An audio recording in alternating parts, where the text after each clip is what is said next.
Hello and welcome to Creatives Like Us, where I speak with creatives of colour who share journeys and stories and ideas and how they can inspire and open up avenues in creative industries. I'm your host, graphic designer Angela Lyons, and with the help of my guests, I will bring you insightful interviews and compelling stories that can inspire you to think about things differently or shape your next move. Being a creative of colour can bring its challenges, highs and lows and in-betweens. But this podcast is about amplifying our voices and celebrating together. So, are you ready? Let's get started with Creatives Like Us. Hiya, and I'm at the Tooting Film Studios recording Creatives Like Us, and I'm really excited because it's the end of season 1, and I'm here in person with my guest, and I'm so excited to be talking with Vanessa. Hello. Hello, Vanessa. Hello. I'm so excited. Honestly, I know all my guests I think are amazing, and I always give thanks. I know at the beginning of the episode and also at the end, I always say thank you to people, but I really appreciate you being here. And you're in person and you're live. I love a podcast. And I love when you do it also, just online. Yeah. But I do think that there's something special actually to be in a studio. Yeah. And it's such a beautiful studio. This is such a beautiful space, isn't it? And it's just and also when you think, look on the outside and you come inside the film studios, you're like, oh, it's like a TARDIS in here. It's like, I wasn't expecting this. Yeah. So, beautiful. Yeah, it's beautiful. So let's start with Creatives Like Us. Again, thank you for coming on the podcast. And can you introduce yourself, tell people who you are and what type of creative you are? You know, when you asked me this question, prior to the podcast, I was just like, what type of creative am I? That's a very good question. So my name is Vanessa Belleau. And what type of creative am I? I asked ChatGPT, Did you? Yes, me and ChatGPT, we have a fantastic relationship. And so ChatGPT told me that I am a multidisciplinary creative, actually. And that I am all about creative freedom, intuition, strategy.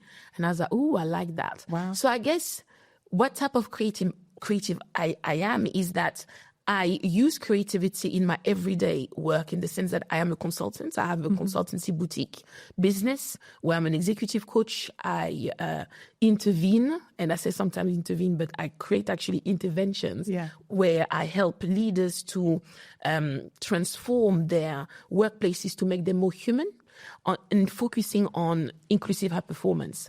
So that's what I do in my main business. But I also have another, actually it's not a but, it's a beautiful end. I have another business, which is an art business. I'm an artist, I'm a painter. Interesting. And so, and then I channel basically my creativity here in a way that is, more in this, I guess, traditional sense of being a creative.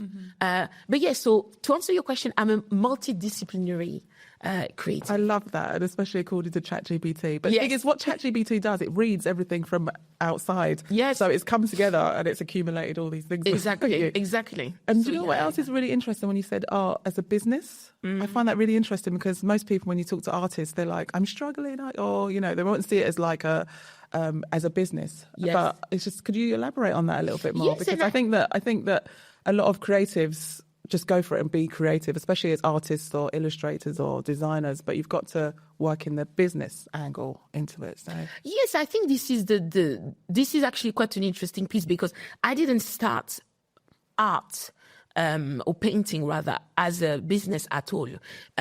Painting was an emotional, I call it it was an emotional and creative outlet. In dealing with people every day in my consultancy business, I felt that I needed something to channel my own emotions. And yes, you can do therapy, you can do supervision, you can do, different type of therapies, even somatic, emotional freedom technique, etc. But I knew that I wanted to do something with my hands. And I used to be a dancer. Oh. And, but, as I got older, my knees started to speak to me. Oh, hello knees. And I didn't like what they were telling me. So I thought, you know what, there is something else that I'm sure I can channel. And so I started painting like this. Yet at some point, people started to tell me, "Ooh, Vanessa, you've got a beautiful eye for art. Where do you buy it?" And it took me ages to say, actually make it. So people had seen it and you didn't think that... Yeah, because I used to Why didn't you admit it? Because I didn't think that my art was great, to be fair. And I was also saying, I didn't study fine art. I'm a business consultant. Do you see what I mean? Yeah, so sure, I am not... You're not a trained, you didn't go to uni or I'm not art a graphic school. designer. I'm not, and so I thought, who am I to say I'm an artist now? And who am I to... So if people tell me that I've got a good eye, I take that compliment. But then I don't know, it took me a minute to actually really admit that it was mine or that I was the creator of it. And so... To answer your question, I think it's only then that I started to be, and people would be like, when I would admit that it was mine, they would be like, oh, do you sell it? And I'll be like, no, it's just for me and for you now, but I don't sell it. And I would start to give, actually, to commission things, but just to give it for free. Give it away for free? Yeah, for free. What, because you enjoyed it and you just thought it was fun? I enjoyed it and I still needed to have my emotional outlet. And they were enjoying your paintings, so you just That's thought, I'll give it away. So I'll just give it away. And then people were just like, that you could actually make this a business. And I started to think, actually, maybe you're right. Yeah. Started to look into the business of art.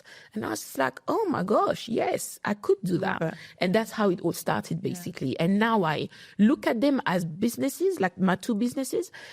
Yet my type of art, there's art that I make for myself and art that I sell. Mm-hmm. So I still get to have a differentiation in the arts. Interesting. When you said about art to sell and art to keep to yourself, what's the difference? Is it something that you think quite personally about, that piece of art that you'll keep to yourself? Or is it more so that you think that you don't want to give that away? What is it? Is it just... I think it's also maybe the type of art. The type of art. Yes. So because I've seen your paintings and they are beautiful and they're so colourful. Thank you. They're gorgeous. I think there's some pieces that I think I will always keep and I won't sell. Yeah. And they're not that many, but I will, because for me it's about the journey. I'm a transformative consultant, right? Yeah. I love a transformation. And I think just to see my first piece of art versus it's that emotional connection to the piece. Every time I try something new, I keep also that piece, if that makes sense. And I'm always painting, I'm always trying something new when it comes to art. So I like the fact that I think it's important also to have a little secret garden, something that's just for you. Just for you, yeah. And then something then that after that you're like, the rest you share with the world, Because I have so much art to be. Yeah. So my partner is really like, yes, please sell it. That was another motivation to selling the art, actually. Oh, that's fantastic. Just, clear the cupboards? Yes, yeah. He was like, come on now, Vanessa, come on, But it took me a minute, actually, because at first they were all my babies. Yeah. They were like, I'm doing it for myself. Yeah. This is not for and also, anybody I suppose else. selling it's going to be quite emotional. It's like, oh my gosh, somebody else is going to have that now. And it was mine. But at the same time, I like that. But also, I was about to say, I was just about to sort of words out of my mouth, because I think that's also to say that's an accolade to you, to say that you're brilliant and you're actually people that are wanting to buy it. You know what? It's actually quite interesting. For me, if somebody, whether they want to buy it or not, but they want to have it, it's a testimony of the intention that I have when I make my art, and which is I want to spread joy.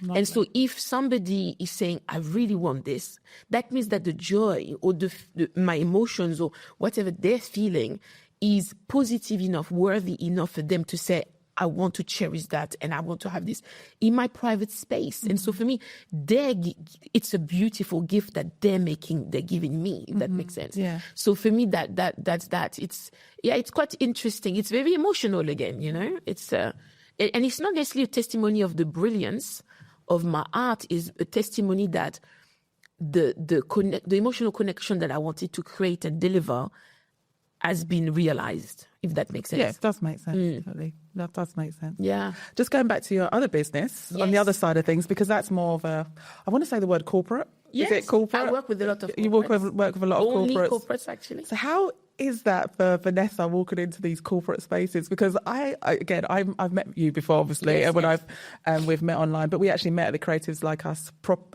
events in person, and Vanessa just entered the room and she's got presence, and I just think it's beautiful to see, especially a black woman coming in with presence.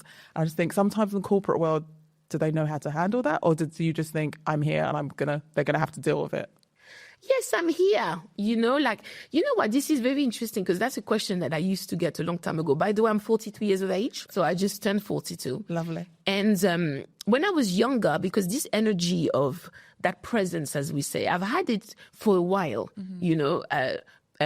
different iteration of it with maybe nowadays maybe more confidence or more self-acceptance and more assertiveness. But I think when people used to tell me, oh, Vanessa, you're just you, like, you just arrive. And I'm like, I really respect my parents. Mm-hmm. And so for me, when I'm just arriving, I'm arriving because I believe that my mom didn't push my big head out of this world for me to be a shrinking violet. Do you see what I mean? I get that. Sorry, I didn't mean to laugh like that. No, but I just think that is just like, yeah, exactly. And out of respect, I'm like, you know what?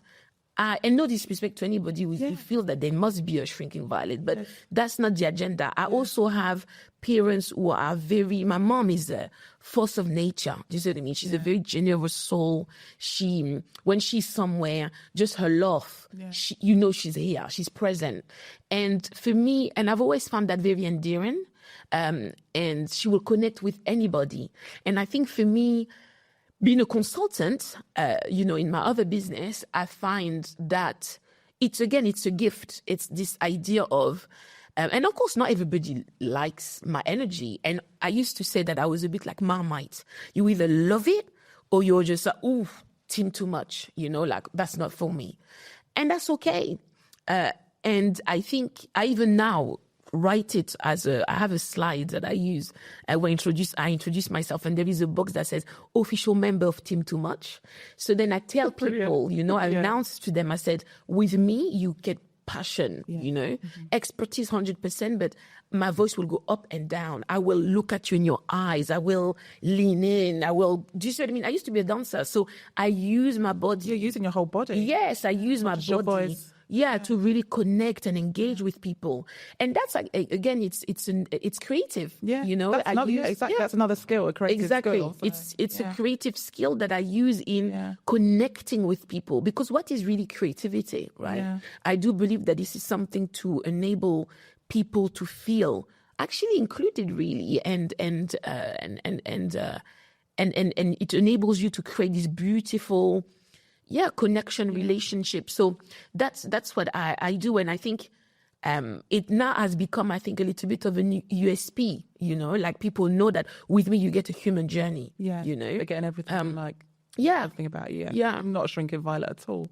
No, and again, as I said, I have nothing against shrinking violets, but when I think about my parents, I think about my mom, especially pushing my big head. I'm like, this woman didn't put me on this earth for me to be silent or for me to be just like, agreeable. That's not my style.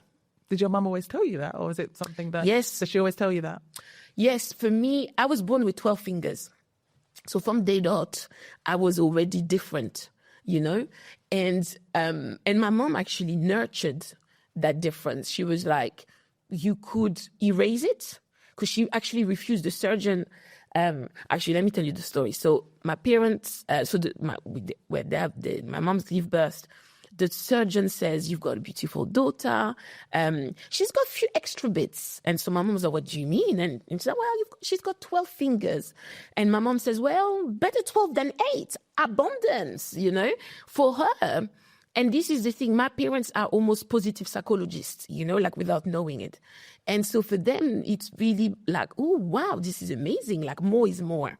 And so my mom for a long time didn't want actually for me to lose the two extra fingers, because she was just like, this is how she was born. That's how she's born, and she's special. She's special. People will just accept her. Yeah. And why wouldn't they?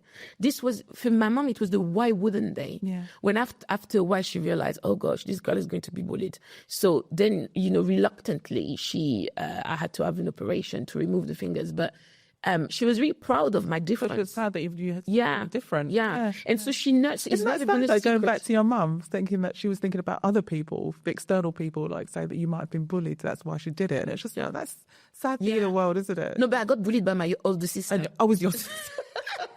Because my older sister was 2 years, when I say bullied, she was 2 years older, and she looked at her hands, looked at my hands, and she was like, oh, I don't have this. So she used to pull on the extra fingers to be like, what is this? Yeah. And so when my mom saw that, she was like, wow, if her own sister, when we are nurturing this, Yes. we're talking about it, Yeah. doesn't understand it, strangers won't. Yeah. And there is a difference between being present and not being a shrinking violet, but or exposing yourself to danger, if that makes sense.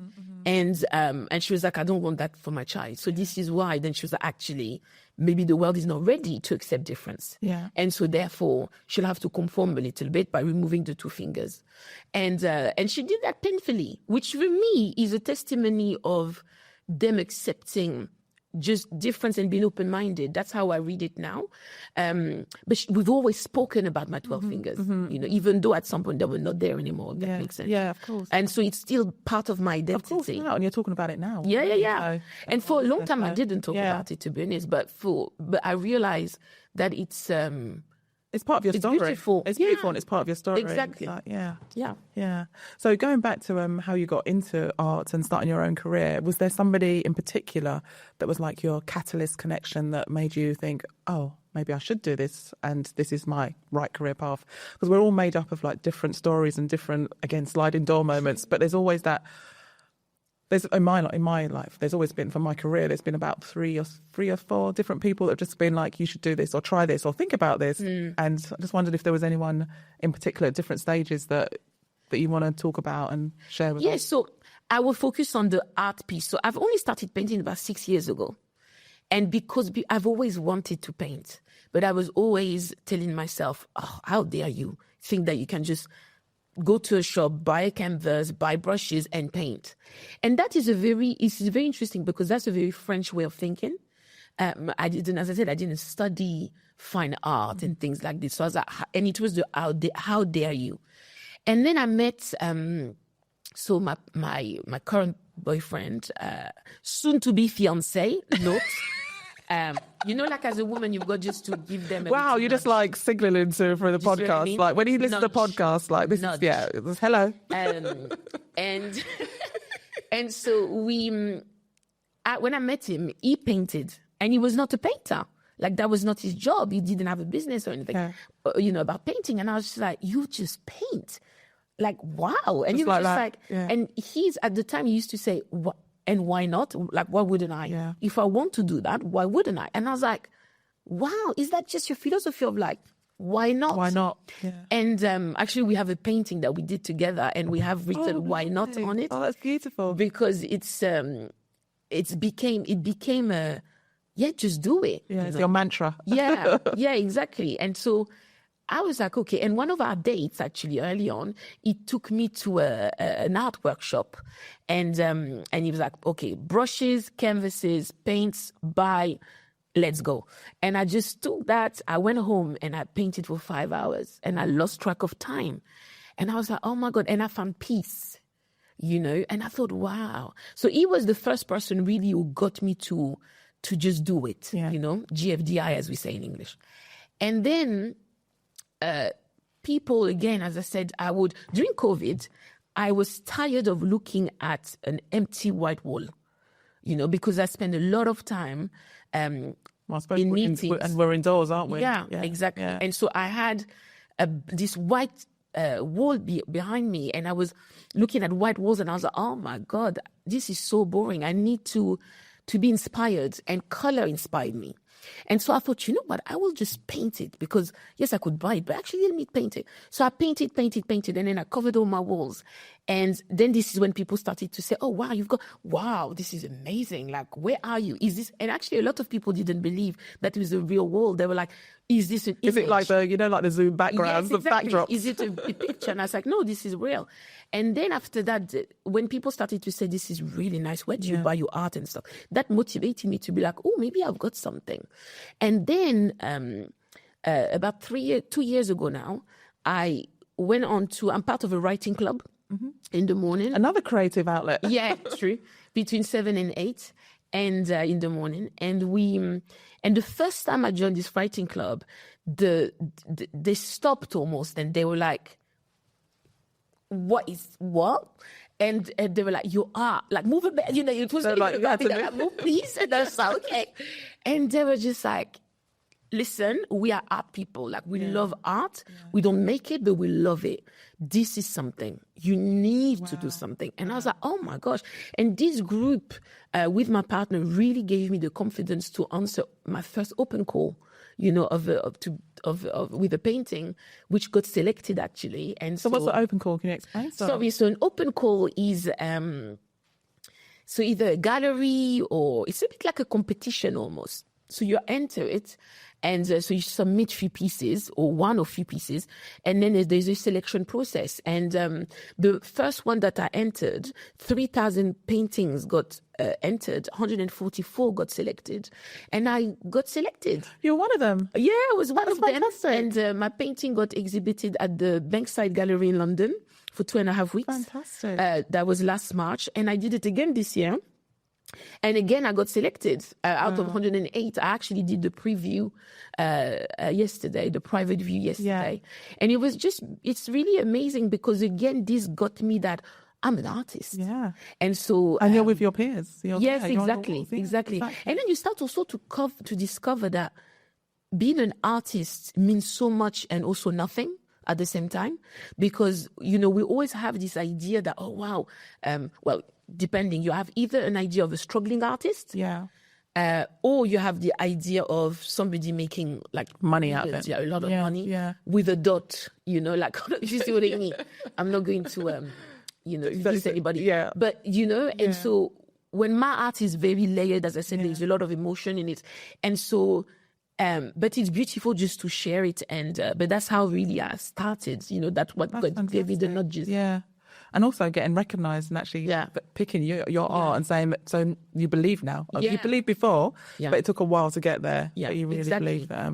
I mean, when I got selected with from the open call to feature, because for the first time a painting would be exhibited in a gallery where randoms would see it. It was not just people speaking to me on the Zoom. Yeah, it would be random and just people coming out from the public. That's it. Yeah, the random people. Don't know. Yeah.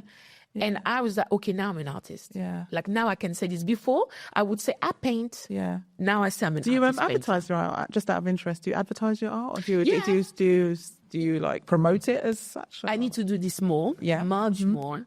But I have a website. Cool. I have an Instagram. What's your website and what's your Instagram? So my name is Vanessa Belleau. Belleau means beautiful water in French. And so I called it Beautiful Water Studio.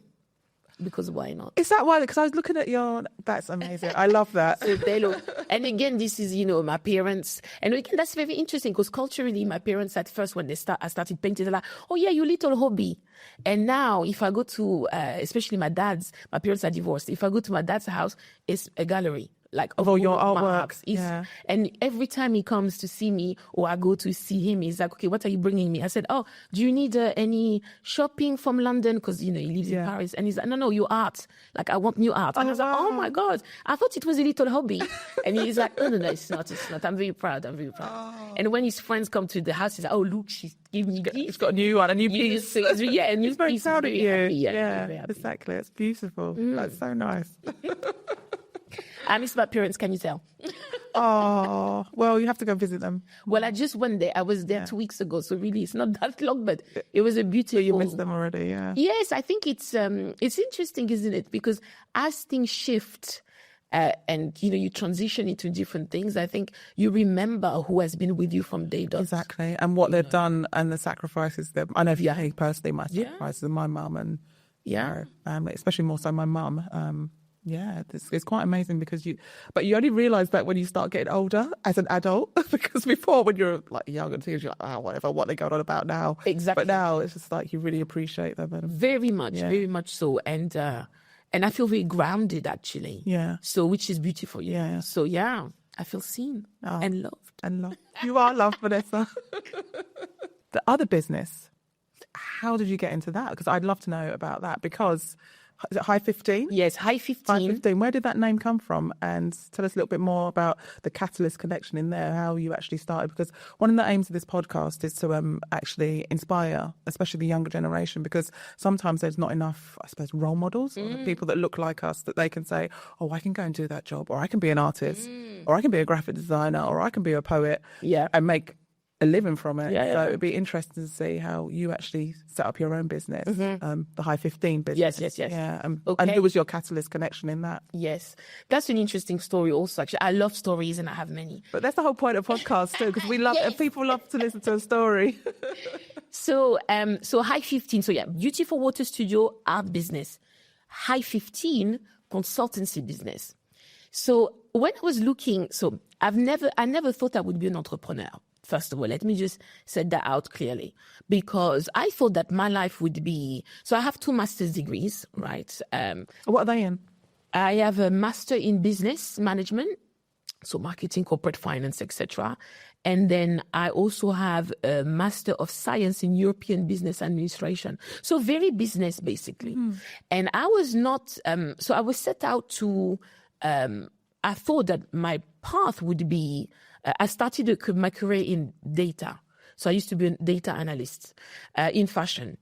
And I would eat literally a lot of data and find and create stories and narratives to enable clients to be, to understand the competitive landscape and be more successful.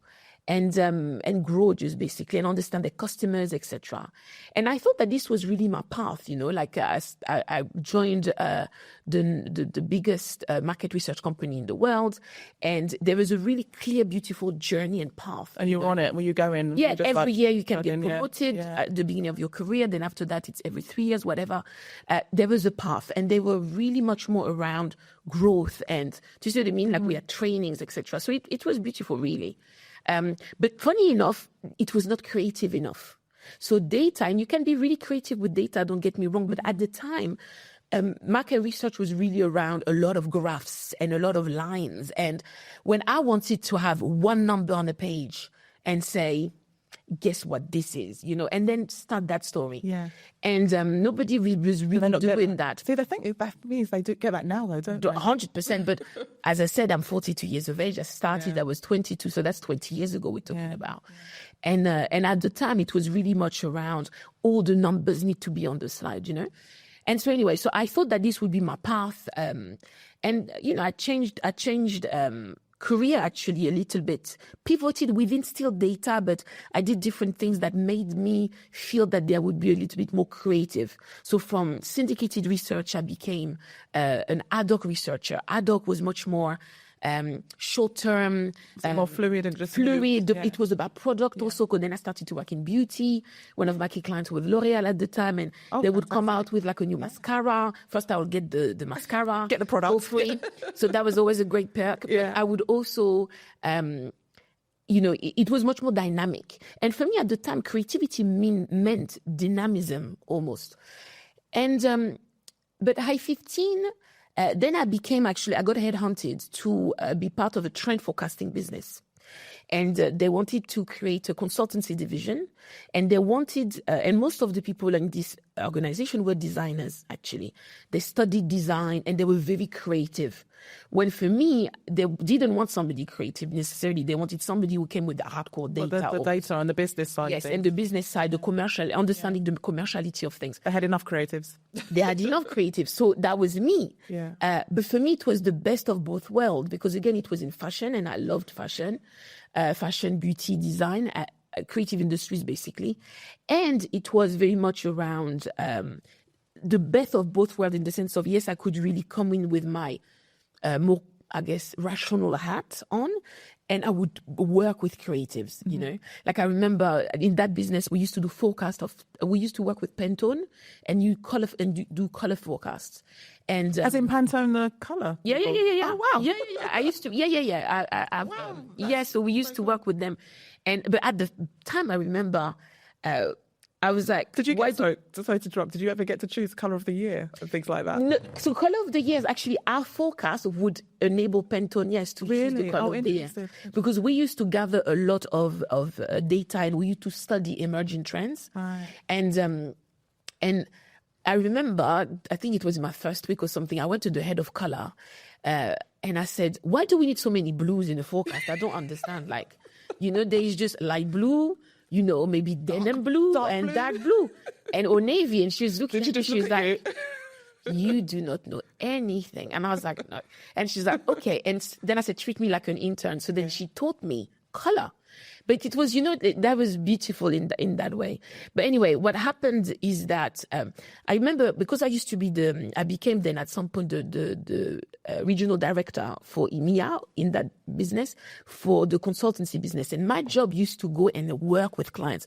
So there will be a forecast, color forecast, shape forecast, etc., behavior forecast. And I would work with clients to really, I used to say, massage the trends into their business and also help them develop new trends based on their customer base. So again, it was the best of both worlds. And I remember when sometimes I would be on the floor creating their color palettes with them because I got trained. And I knew that you needed more than one blue or 3 blues. You knew by then. Yes, I did. Sometimes when we hit it, when I saw it, I was like, ooh, this is a high 15 moment, everyone. And they'll be like, what is this? I was like, high 5 is not enough. So 3 is a big number in my life. And so high 5 is only 1. But what we then used to do is like, do it with me. High 5, high 10, high 15. Oh. And the 15, I felt it in my heart. They felt it in their heart. So you're all high 15. It was going up. It was just beautiful moment. And so when I started to then, I had an opportunity to, I was asked actually to create my business, which is an interesting thing because... Who asked you? So from this job, I burnt out a little bit because I loved it so much that I didn't count the hours. Yeah. Being also regional director.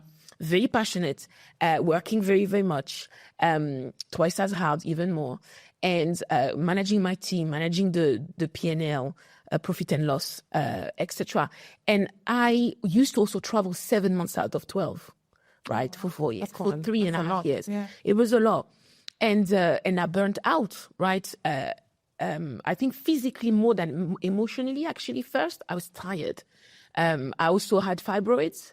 So my body was telling me, Vanessa, you need to sit down. Yeah. And I only had one client in the UK, which was the Walt Disney Company. And they actually... when working with them, we then started to, when I told them, okay, I'm thinking of leaving, they were like, okay, would you be interested maybe in working for us if we were to find a different job for you? And I was just thinking on a fixed term contract. And I was actually, I've never been on a fixed term contract. I've always been agency side. Yeah. Why not? Let's try. Yeah. And this was actually to really use my creativity. And I used to create campaigns, actually, thinking about the different franchises, so Mickey, Star Wars, Marvel, etc. Yeah. And I used to, and they would tell me, oh, we want to do a fantastic, a campaign with product campaign, fashion product campaign with X-client, either luxury or, let's say, I don't know, give me a brand. Children's brands. Any. So it like was children. Burberry? It could be Burberry, so it was children, but also adults. Yeah. Because actually, when they used to be my clients as part of their agency, I really helped them with their how to tackle millennials and how to really unlock that market. Right. And so when I came in, then they had more strategies as well to do that, which means that I could create campaigns for children's yet, but also for millennials. So that was actually quite interesting. So they were your first client. So they were, and so at the end of my FTC fixed term contract, they were like, you have a choice. Like we could, we love what you do, so you could actually join our ranks, or you could also, but you don't do politics. I didn't do the matrix. Went in the office politics. I didn't do the office politics. I was coming in to do the job, and I was doing it well. So they were like, look, what about, you've been a consultant for us before under an agency, but how about you create your own business and you will be your first client? Wow. And believe it or not, I said, no, thank you very much. That is not my path. No, thank you. And then people around me, the same reaction as my face. You have, like, what? This is you just said, what? They offered you the first client role.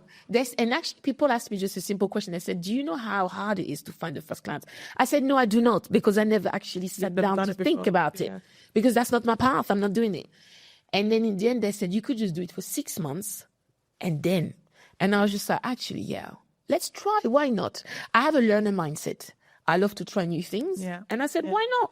The why not started. Why not again? Also. Yeah. And 6 years later, I'm still here. So I-15 in January this year celebrated 6 years. Okay, hi 15. 5, 10, 15. Congrats. Thank you. But this is it. So that's how it all started. And to your point, sometimes you need the catalyst. You need somebody to believe in you more than you believe in yourself. Perfect. To see what you could do. Because as I said, for me, it was a no, we're not doing this. And actually, it really opened a whole different world for me, actually, where I was like, wow, I can actually do this, you know? I'm not scared of it. There's some moments where you're like, ooh, what am I doing?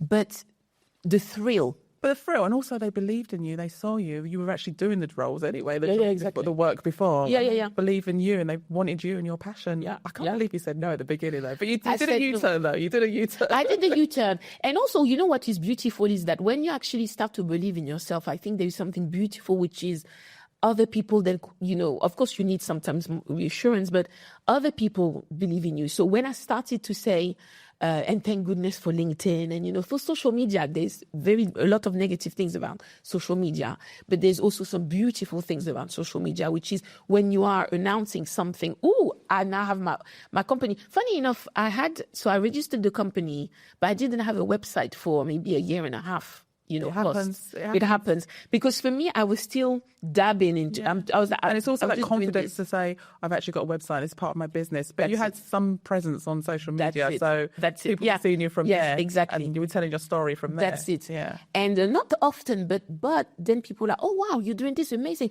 Oh, could you do this for us and do this?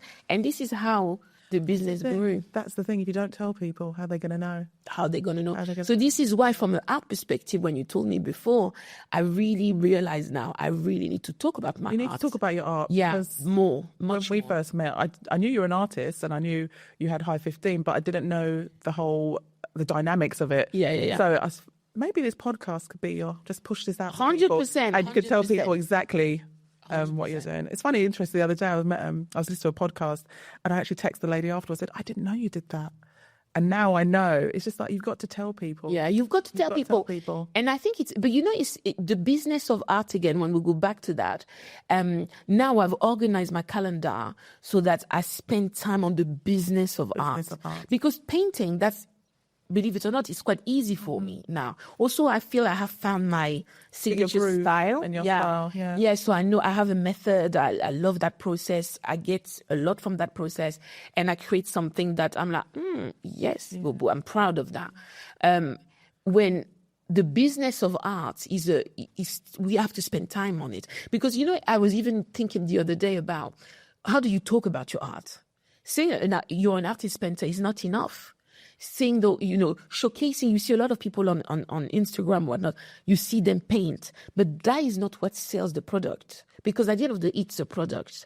And so this is where I can then now use all of because before doing, being an executive coach, doing organizational culture, culture work, I used to be a business coach. I used to work in marketing and all of those things. So now I'm starting to actually be like, the red thread, it's coming, you know. All of those things, all those things you've learned over the years, like in your different roles, they're all coming together now. And it's all coming into the business. And that's exciting. It's scary, but it's also very exciting. Do you know what's really interesting too about going back to the panto thing about the blues? And that, I'm sure they must be transitioning into your artwork. You're like, there's more than one red. It's like, you know. I mean, and now you see, and again, that story isn't it? It's true, the blues. And actually, funny enough, one of my favorite color now when I paint is blue. It's blue. It's a particular blue, actually. It's a blue purple, but it's just really interesting, it's almost as though there is no, and I think maybe for the listeners, I don't know what they think about it, but for me, the more I'm living and I'm really connecting to my experiences and sitting down to reflecting, and when I reflect on them, I'm like, there's no almost chance. Do you see what I mean? Like something has happened and then there is always a connection that then can be done later. Yeah. You know, the blues actually have influenced me a lot. You know, of me asking these But dumb you needed questions. that start. Yeah. And you need that start. And then the next thing is the connection of something else. So it's That's just it. literally joining the dots, and it's That's full it. circle to what Exactly. you're doing now. So thinking about that and actually the future, what's your future plans? And you said you've got an upcoming exhibition. So I don't know if roughly the time of this podcast, but I would love people to connect with you on Instagram. And you're going to tell people about your exhibitions, aren't you? And like, you're going to tell them when they're going to be coming up. Is there anything in the future that's coming up for you? Or is there like a dream project or dream exhibition space maybe, or a dream client? Yeah, this is your time to manifest. You know what? This is very interesting because for a long time, I didn't allow myself to dream. And before I used to talk about it and I used to cry actually about it. I used to feel this is such a shame, but this was something that I couldn't do just simply because I didn't see. And this is why, you know, when you said, can you come on the podcast? I said, of course, because I didn't see enough representation, but beyond that, I just didn't believe that I could. I don't want to cry, but I didn't believe that my makeup is too good. I can't cry. Come on now. If you want to, you can. It's not a problem. I'm such a crier, you know. Yeah. But it's emotional, isn't it? Talking about it. For me, I really felt that I could not. I was doing, you know, doing, and there was nothing that I could. You know, I was telling myself, Vanessa, you must be content. Just be content. Why are you dream? What do you want to dream for? About what? Just be content. You know, you are living, you're breathing, you know, and I think culturally there is a lot of that for us, you know, sometimes. And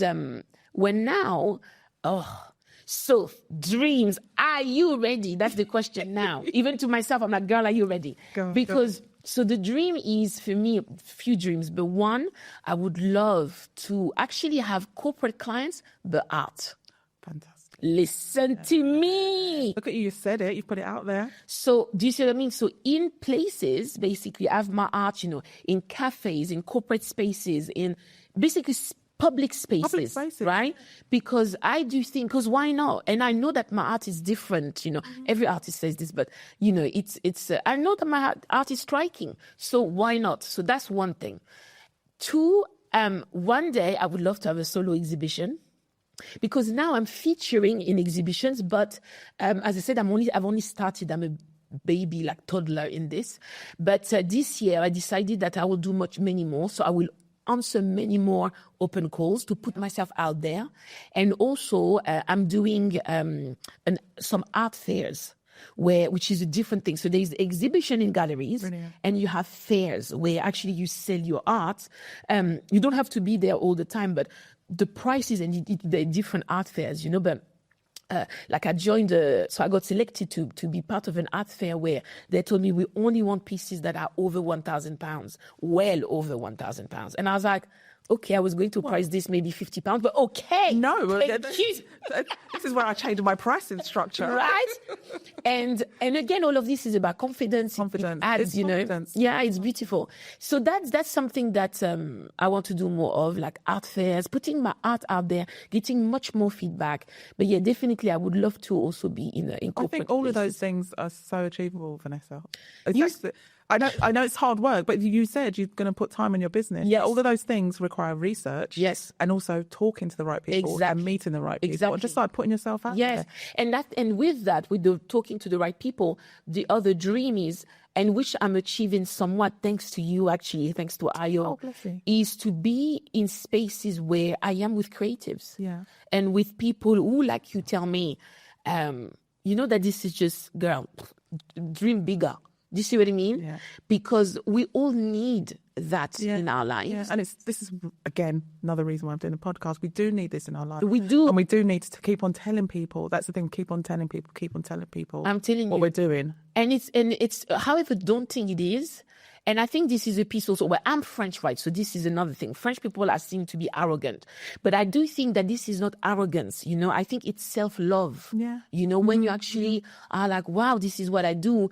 And, you know, my sister, she's always like, when somebody tells me, for example, they're like, she'll be like, oh, I love your makeup today. I say, oh, I know. She's like, can't you say thank you? And I'm like, okay, thank you. But I did it. But before you do say that, you got to take the credit yourself. Yeah, I'm like, I did it. Oh, you know, she's really upset with me every time when I say, I know, because, I love these jeans or whatever. And I know. And then I go, I bought it there. Because for me, I'm about the sharing. And I'm like, let me tell you, and go and get yours as well. And I think this is the piece, like this idea of how do we share actually much more creativity? How do we inspire ourselves and each other to achieve really our true potential? This is what I am excited about right now. When I dream, I sit down and I close my eyes and I'm like, I'm 42 now. Where would I be at 50? What does this look like for me? Yeah. You know, do I still have high 15? Do I, I'm thinking even of not maybe merging high 15 and art. I created a product that I want to roll out much more this year, which is called a Feel and Paint. Because it's coaching and painting, right? And also that's therapeutic too. Yeah, that's really therapeutic. And talking about, so I'm a executive coach and I'm specialized in positive psychology and emotional intelligence. And so with painting or art in general, there is that emotional intelligence and almost emotional resilience, that we all develop. And creatives have that sometimes in an innate manner. That we don't recognize. And I think sometimes people also think, I'm not a creative. I'm not creative in any way. I hear a lot of people say, I haven't got a creative bone in my body. And I always think, you've got one little bone at least. Yeah, exactly. You've got something to make yourself creative. And the word creative is to bring it into being. And it could be anything. So that's what I'm saying. Even from the fact that the way that people have assembled an outfit, the way that people assemble or put together words, that's creative. Yeah. Exactly. So it's a beautiful journey. Yeah, it's a beautiful journey. I'm so glad that I could speak to you today, Vanessa. So thank you so much. I always ask people, what would you tell your future self as a teenager? What would you have told yourself? I think around the dreaming piece, if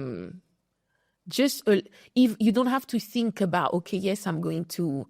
It doesn't have to be grand necessarily, but practice. Because I feel sometimes that I'm catching up on this dreaming piece, right now. And sometimes it feels like, I'm running out of time sometimes. I know I look young, but still.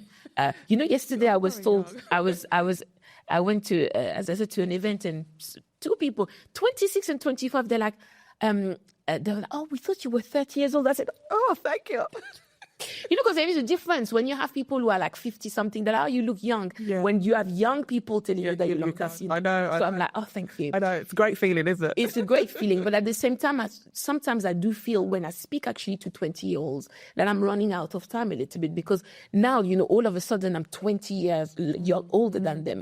You're their age now. Yeah. And so you start to think, so I'm thinking if I could give myself my younger self some advice this advice, which is allow yourself, to dream a little bit, at least practice the habit. And even if it's just tiny, practice it. So then when you like now, I'm ready. Yeah. I have the means as well to do things. You're ready.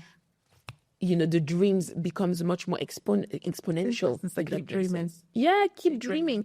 And, again, I work for the Walt Disney Company and that world of imagination, the word imagination is actually beautiful. How do you imagine yourself in a year, 2 years, 3 years, 10 years, whatever? And whether it happens or not, actually, it doesn't matter. You're searching the direction of travel. Starting it, yeah. Yeah. Planting the seed and that's it. Going for it, yeah. And when you plant that seed to your point or you set that direction of travel, somehow, your feet go in that direction. Do you see what I mean? And there's people around you sometimes that come, they'll be behind you, next to you, in front of you, and they're just like following and moving that path. Exactly. Yeah. So that's what I would say. Yeah. Yeah. And maybe I would say, because of the knees talking. this knees thing. It's so funny. I used to run quite a lot. To do 10 my knees are the same. Yeah. Every day. I would tell my younger self to look after your knees. Stop kneeling down all the time. Because I used to be, the knees and the back. Take care of that. Take care of your knees and your back. But that's that. Otherwise, that sounds funny. That sounds a bit weird too. Maybe cut that bit. I always ask some quick fire 5 questions to the guests. I don't know if you've listened to some. Yes, I'm ready. You're ready?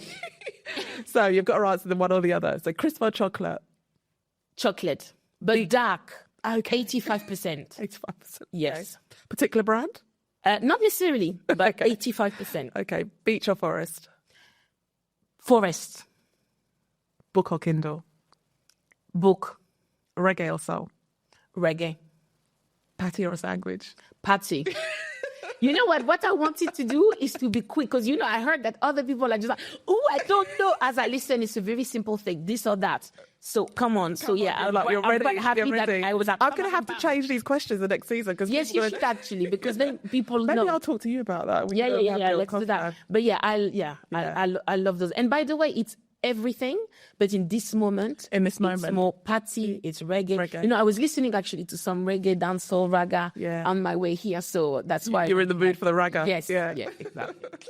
Brilliant. Is there anything else you'd like to add, or before we end up? No, I think it's. I've really enjoyed. And when you asked me, it was a no-brainer because I want to speak much more about.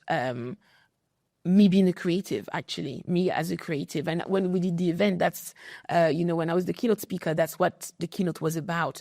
And I think it's owning that space. And the more I tell myself that, the more aligned it feels as well.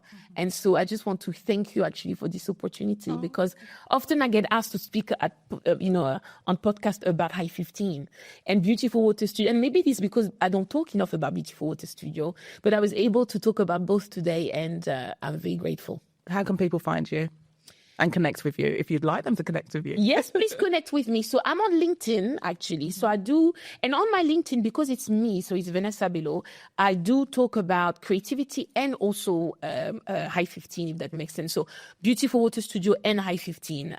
Sometimes I find ways actually to use art, but talk about leadership, because why not? Why not? I'm also on Instagram. I've got 2 Instagram accounts, so a High 15_, and I have Beautiful Water Studio as well for the art. Brilliant. So please connect with me, and I need your encouragement. This is the thing that I'm going to say. I need your encouragement. And remember my dream, to have my pieces in corporate spaces. If that's you, please let me know. Exactly. Connect with Vanessa and get your artwork, get her artwork in your spaces. Indeed. And I have a website also where you can see my art.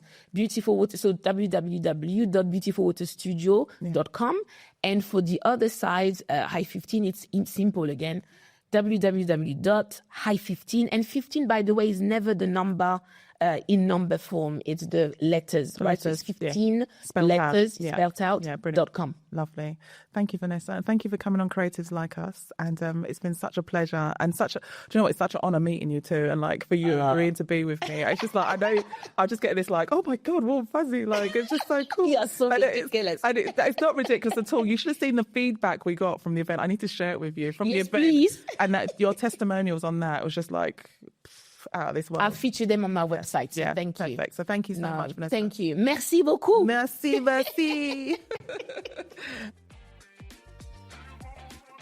Thank you for listening to Creatives Like Us. And again, thank you so much to Vanessa, but more so thank you to Tooting Film Studios, where they let me have this studio space. I actually won it in a competition. Can you believe it? So if, like Vanessa said, you got to have a little dreams. And I was like, can I? Why not? Shall I enter? And I actually entered it and I won. And so they were brilliant. And they said that I could have this space, and Vanessa, I could have a guest join me, and we just recorded, and it was brilliant. So thank you so much, Tooting Film Studios.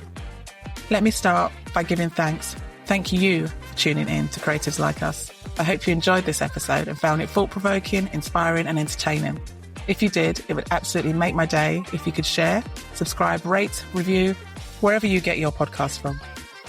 Also, if you have a question or a comment, I'd love to hear from you. All the ways to connect are in the notes. Until next time, keep being creative like us.